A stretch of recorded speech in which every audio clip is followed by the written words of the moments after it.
Hello friends, कैसे आप लोग। स्वागत है आपके यूट्यूब चैनल में। इसमें मैं आज आपको इडियम्स एंड फ्रेजेस बताने वाला हूँ।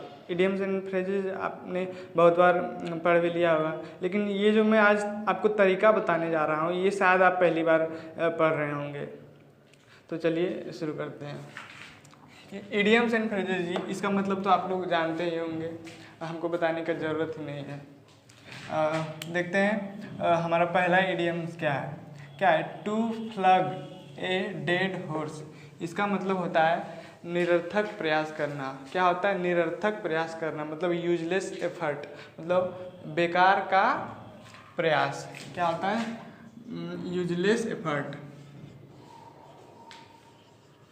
यूजलेस एफर्ट, निरर्थक प्रयास, निरर्थक प्रयास। इसका मतलब यूजलेस एफर्ट या निरर्थक प्रयास कैसे होगा वो हम देखेंगे। तो हमारा ये पहला वर्ड क्या है? टू फ्लग। टू फ्लग का मतलब होता है चाबुक मारना। और ए डेड हॉर्स, डेड का मतलब मरा हुआ, और हॉर्स का मतलब क्या होता है? घोड़ा। तो क्या बोल रहा है कि चाबुक मारना। किसको? एक मरे हुए घोड़े को चाबुक मारना। मान लीजिए कोई घोड़ा मरा हुआ और हम उसको चाबुक मार रहे हैं। क्यों? हमको लग रहा है कि वो उठ जाएगा, लेकिन ऐसा होने वाला नहीं है। हम कुछ भी कर लें, कितना भी प्रयास कर लें, वो घोड़ा उठने वाला नहीं है। कितना भी मार लें कोई मरे हुए घोड़े को, वो उठने वाला नहीं है। तो इसका मतलब क्या हुआ? हम जो एफर्ट लगा रहे हैं, जो प्रयास लगा रहे हैं, वो कैसा है? निरर्थक। उसका कोई अर्थ ही नहीं बनता। एक मरे हुए घोड़े को मारने का कोई अर्थ ही नहीं बनता। इसलिए इसका मतलब क्या हो जाएगा? यूजलेस एफर्ट, निरर्थक प्रयास। तो इसी तरह से और हमारा सारा इडियम्स को सॉल्व करेंगे। और चलिए देखते हैं अगला क्या है। To beat about the bush. To beat about the bush का मतलब होता है बात को घुमा फिरा कर बोलना। क्या होता है? बात को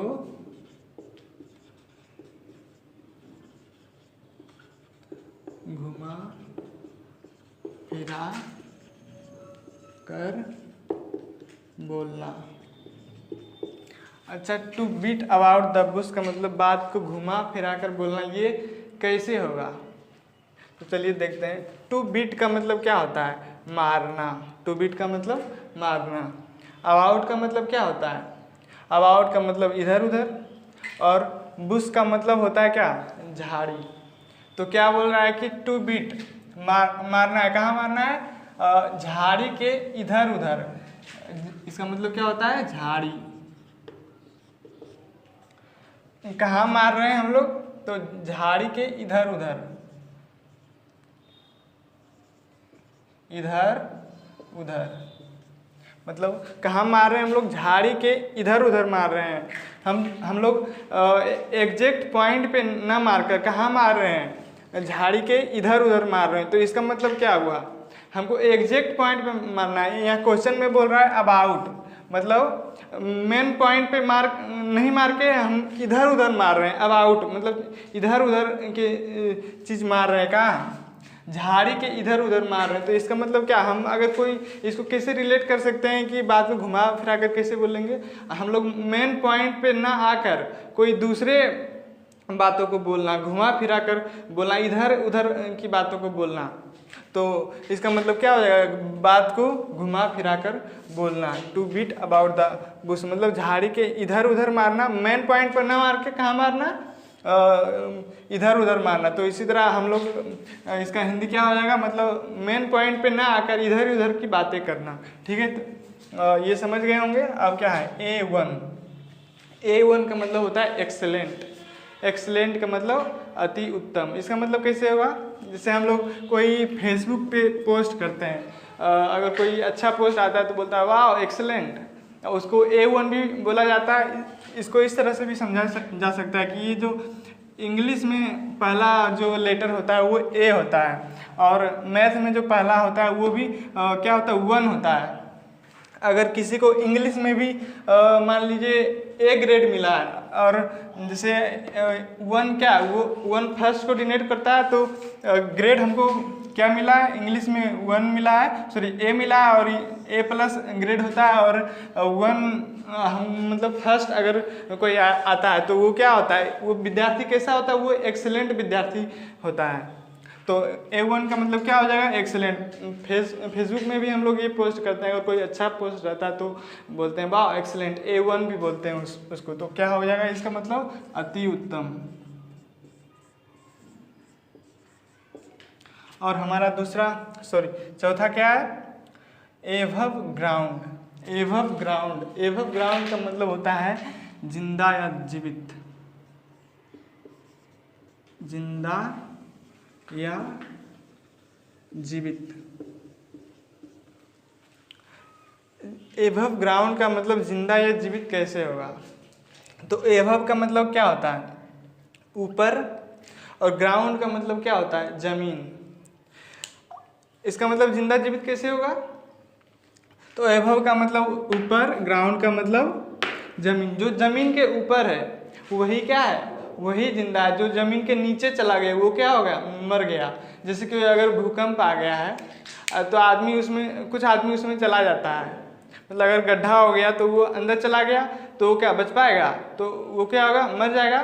तो जो बच जाएगा ऊपर में, एभव ग्राउंड, जो एभव ग्राउंड होगा, जो जमीन के ऊपर होगा, वो क्या होगा, वो जिंदा होगा। और उसी तरह हमारा पास में क्या है, add fuel to the fire. Add fuel to the fire का मतलब होता है भड़काना या उत्तेजित करना, भड़काना, ठीक है, या उत्तेजित करना। ये कैसे होगा, एड मतलब होता है क्या, जोड़ना, देना। फ्यूल का मतलब क्या होता है, ईंधन, ईंधन मतलब तेल हो गया।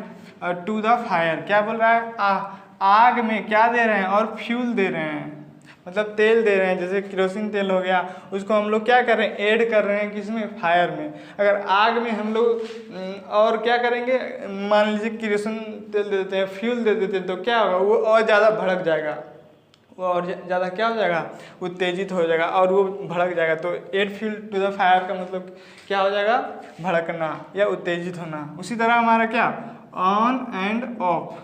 ऑन एंड ऑफ का मतलब होता है कभी कभी, कभी कभार, कभी कभार, मतलब ओकेजनली, कभी कभी।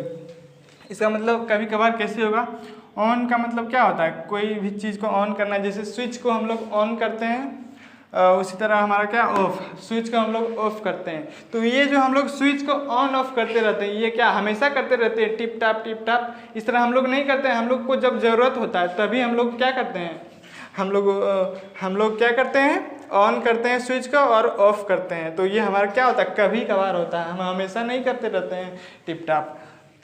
तो इसी तरह हमारा क्या हो जाएगा, ऑन एंड ऑफ, मतलब बंद करना, फिर बंद करना और चालू करना। ये कब करते हैं, कभी कभार ही करते हैं। उसी तरह हमारा सातवां क्या है, ए वाइट एलिफेंट। और वाइट एलिफेंट इसका मतलब क्या हो जाएगा, महंगी वस्तु हो जाएगा और रेयर वाली वस्तु। ये कैसे होगा, वाइट मतलब क्या होता है, वाइट मतलब होता है उजला, सफ़ेद। एलिफेंट का मतलब क्या होता है, हाथी। तो आपने कभी उजला हाथी देखा है क्या, नहीं। अगर मान लीजिए रेयर केस में ही ऐसा हो सकता है कि आपको वाइट एलिफेंट मिलता होगा। अगर मान लीजिए आपको वाइट एलिफेंट मिल गया है तो आप उसको खरीदेंगे। तो ये क्या, सबसे पहले तो ये रेयर चीज़ होगा, दुर्लभ वाली वस्तु होगा और महंगी वस्तु होगा। ये महंगी वस्तु क्या होगा, क्योंकि ये आपको मतलब अगर एक आपको वाइट एलिफेंट मिल गया है, बोल रहा है एक वाइट एलिफेंट, एक मतलब वो कितना महंगा होगा वो आप समझ सकते हैं। एक तो आप उसको महंगा में खरीदेंगे और उसको क्या जब रखेंगे तो हाथी को अगर आपको खिलाना है तो वो कितना ज़्यादा महंगा पड़ेगा, हाथी बहुत ज़्यादा खाता है। तो ये हमारा क्या हो जाएगा, ए वाइट एलिफेंट मतलब महंगी वस्तु, महंगी वस्तु। और रेयरली मतलब जो दुर्लभ रूप से उपलब्ध होता है। और क्या है, एन ओपन बुक। क्या है? An open book. ओपन मतलब खुला हुआ, बुक मतलब किताब। अगर एक किताब मान लीजिए बंद है तो वो तो बंद है पूरी तरह से, उसमें कुछ देख नहीं सकते हैं। उसी तरह हमारा क्या है? Open book. ओपन मतलब क्या? खुला हुआ। बुक मतलब किताब। अगर कोई बुक आपके सामने खुला हुआ है तो उसका जितना चाहिए आप देख सकते हैं क्या? इसका मतलब उसमें अब कोई सीक्रेट नहीं रहा। तो ये एन ओपन बुक का मतलब हो जाएगा नो सीक्रेट। नो सीक्रेट मतलब इसका कोई भी चीज़ अब छुपा हुआ नहीं रहा। तो जैसे